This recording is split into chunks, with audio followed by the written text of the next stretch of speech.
Upon the storied shores where history's tides had often turned, Emperor Napoleon gazed across the expanse, envisioning conquests that echoed the bold ambitions of ancient conquerors.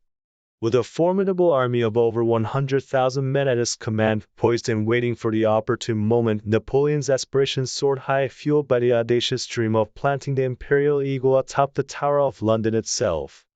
However, the fates of nations often pivot on the capricious winds of fortune, and for Napoleon, the unforgiving seas were patrolled by the indomitable might of the Royal Navy.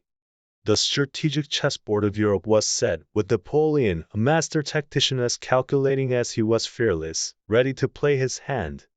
His plan, as audacious as it was cunning, involved evading the vigilant blockade of the British fleet by slipping through key ports, outmaneuvering pursuit across the vast Atlantic expanse, and ultimately converging in the English Channel to escort his invasion armada. Such was his confidence that he boldly declared, "Let us be masters of the Channel for 6 hours, and we are masters of the world." Yet, amidst the grand designs of emperors and the clash of mighty fleets, it was the men on the front lines who bore the brunt of destiny's weight. French Vice Admiral Villeneuve, entrusted with a critical role in Napoleon's grand strategy, found himself caught between the hammer and the anvil.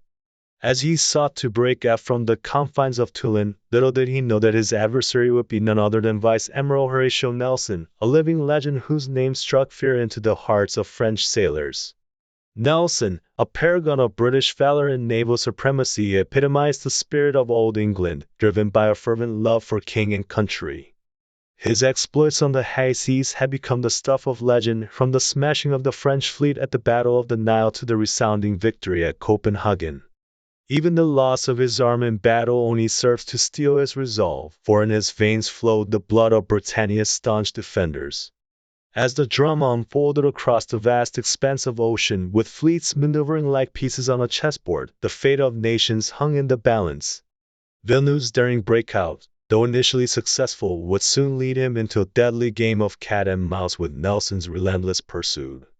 The French admiral, reinforced with additional Spanish and French ships, found himself navigating treacherous waters, seeking to evade the ever-watchful eye of the Royal Navy. Meanwhile, the British blockade, a testament to centuries of maritime dominance, had effectively choked off vital supplies and reinforcements to the French and Spanish fleets. It was a testament to the resilience and resourcefulness of the Royal Navy, manned by volunteers and conscripts alike, that ensured Britain's naval supremacy remained unchallenged. Despite the controversial practice of impressment, which forcibly conscripted thousands into service, the Royal Navy stood as a bulwark against the ambitions of would-be conquerors, securing Britain's maritime power for generations to come. Notwithstanding Napoleon's fervent desire to conquer, he finds himself stymied by the reluctance of his admirals to engage the formidable British fleet. To the east, the Austrians and Russians mobilized their armies, threatening Napoleon's eastern flank and prompting him to abandon his invasion camps. Leading his army into battle outside Cadiz, Napoleon's attention is divided between the pressing demands of the Continental War and his ambitions across the English Channel. Meanwhile, on the open seas, Horatio Nelson, the indomitable commander of the British fleet, arrives aboard his towering flagship, HMS Victory. Despite Napoleon's orders to break the blockade and sail into the Mediterranean, Admiral Villeneuve refuses to risk battle until he learns of a vice admiral dispatched to replace him, viewing it as a slight to his honor. As tensions escalate, the Franco-Spanish fleet sets sail towards Cape Trafalgar, oblivious to the impending clash that will determine the fate of nations. On the morning of October 21st, Nelson leads his outnumbered British fleet into battle, deftly maneuvering his ships in two columns to engage the enemy's stagger line. Despite being outnumbered in ships and men, Nelson's meticulous planning and the superior training of his crew give him a strategic advantage. As the opposing fleets close in, the roar of cannons fills the air, and the deafening chaos of battle ensues. The British ships endure a relentless barrage from the French and Spanish guns, their sails torn, and their beams splintered. Amidst the carnage, Nelson's famous signal, "England expects that every man will do his duty," rallies his men to brave the storm of enemy fire. In the heat of battle, Vice Admiral Collingwood leads the charge, breaking the enemy line and unleashing a devastating broadside against the Spanish ships. Meanwhile, aboard the Victory, Nelson remains resolute, undeterred by the loss of his wheel and the casualties among his crew. With steely determination, he commands his men to unleash a barrage of cannon fire upon the French flagship, dealing a decisive blow to the enemy's morale. As the smoke clears and the battle rages on, the Victory emerges victorious, its guns roaring with lethal precision. In a moment of triumph, Nelson's leadership and courage shine brightly, securing a historic victory that will resonate throughout the annals of naval warfare. As the crimson hues of the setting sun bathe the tumultuous waters of the English Channel, casting a poignant glow over the aftermath of the Battle of Trafalgar, the scene is one of profound solemnity and reflection.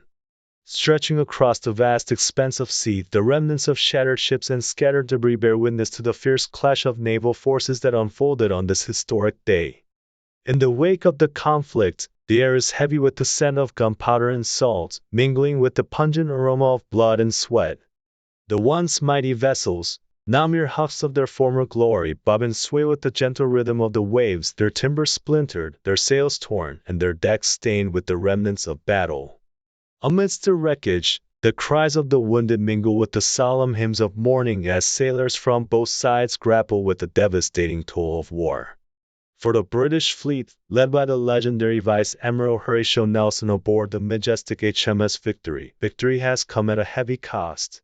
Over 1,700 brave sailors lie strewn across the decks of their proud vessels, their lifeless forms serving as a grim testament to the price of triumph in the crucible of combat. Yet, amidst the chaos and carnage, the spirit of resilience endures as the surviving crew members rally together to tend to their fallen comrades and offer solace to those who mourn. Across the waters, the defeated Franco-Spanish alliance faces an even greater toll, their once proud fleet reduced to a scattered armada of battered and broken vessels. With over 7,000 casualties and an equal number taken prisoner, the survivors of the defeated armada cling to the wreckage of their ships, their hopes for victory dashed upon the rocky shores of reality. Yet, amidst the despair and devastation, a glimmer of defiance flickers in their eyes as they vow to rebuild and regroup in the face of adversity. As night falls and the stars begin to twinkle in the darkened sky, the waters of the English Channel bear witness to a solemn procession of mourning and remembrance.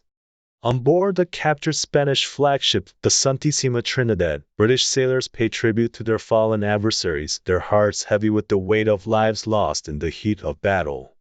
Meanwhile, aboard the HMS Victory, Horatio Nelson's legacy lives on, his indomitable spirit immortalized in the hearts of his men as they prepare to face the uncertain future that lies ahead.